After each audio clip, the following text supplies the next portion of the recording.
ఎక్కువ మంది వ్యవసాయం చేస్తూ కూలీలు వారికి పని దొరకని సమయంలో ఏదైనా పని కోసం పట్టణ ప్రాంతాలకు ఇతర రాష్ట్రాలకు వెళ్ళి పని కోసం వెళ్తున్న సందర్భంలో కాదు ఎవరి గ్రామంలో వాళ్ళే పనిచేయాలి, పని లేని కార్మికులకి ఖచ్చితంగా 100 రోజుల పనైనా కల్పించాలని చెప్పి ఒక మంచి సంకల్పంతో గ్రామీణ వ్యవస్థని బాగు చేయాలనే సంకల్పంతో ఆనాటి యూపీఐ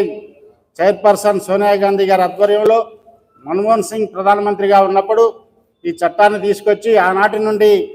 ఇప్పటి వరకు గ్రామీణ ప్రాంతంలో ఈ కార్యక్రమం నిర్వహించబడతా ఉంది. ఈ కార్యక్రమంతో ఎంత ఉపయోగం జరుగుతుందంటే గ్రామీణ ప్రాంతంలో కూలీలకి ఉపాధితో పాటు అదేవిధంగా రైతులకు సంబంధించిన అనేక పంట కాలువలు కానివ్వండి, అదేవిధంగా రైతులకు సంబంధించిన రోడ్లు కానివ్వండి, మరి విలేజ్లో సంబంధించి